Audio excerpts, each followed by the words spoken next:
নমস্কাৰ অসম নিউজ এক্সপ্ৰেছলৈ আপোনালোকক স্বাগতম আজিৰ মুখ্য খবৰ ভাৰতীয় সেনাই আজি এক সংবাদ মেলত এটা ডাঙৰ সফলতাৰ কথা ব্যাখ্যা কৰিছে ভাৰতীয় সেনাই ঘোষণা কৰিছে যে তেওঁলোকে চীন নিৰ্মিত PL-50 নামৰ লং ৰেঞ্জ মিসাইল ধ্বংস কৰিবলৈ সফল হৈছে এই মিসাইল পাকিস্তানে ব্যৱহাৰ কৰিছিল সেনাৰ মতে ভাৰতৰ বায়ু প্ৰতিৰক্ষা ব্যৱস্থাই এই মিসাইলৰ আক্ৰমণ ৰোধ কৰি দেশৰ সুৰক্ষা নিশ্চিত কৰিছে এয়াৰ মাৰ্শ্বেল অভিষেক কুমাৰ ভাৰতীয়ে কয় আমাৰ যুঁজ আছিল সন্ত্ৰাসবাদ আৰু সন্ত্ৰাসবাদীৰ বিৰুদ্ধে 7 মে তাৰিখে আমি কেৱল তেওঁলোকৰ আত্মগোপন স্থানতহে আক্ৰমণ কৰিছিলোঁ কিন্তু পাকিস্তানে ইয়াক নিজৰ যুঁজ হিচাপে লৈছিল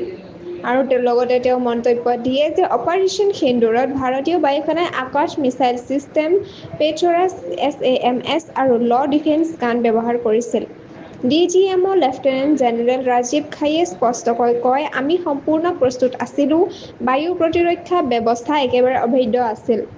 এই অভিযানে দেখুৱাইছে যে ভাৰতীয় সেনা আৰু বায়ুসেনা যিকোনো আক্ৰমণৰ প্ৰতি সতৰ্ক আৰু প্ৰস্তুত দেশৰ সীমান্ত আৰু নাগৰিকৰ সুৰক্ষাৰ ক্ষেত্ৰত কোনো ধৰণৰ আপোচ নাই এয়া আছিল আজিৰ মুখ্য সংবাদ অধিক জানিবলৈ সংযুক্ত হৈ থাকক অসম নিউজ এক্সপ্ৰেছ চেনেলটোৰ লগত চেনেলটো লাইক কমেণ্ট শ্বেয়াৰ ছাবস্ক্ৰাইব কৰিবলৈ নাপাহৰিব লগতে কাষতে থকা বেল আইকনটো দবাবলৈ নাপাহৰিব ধন্যবাদ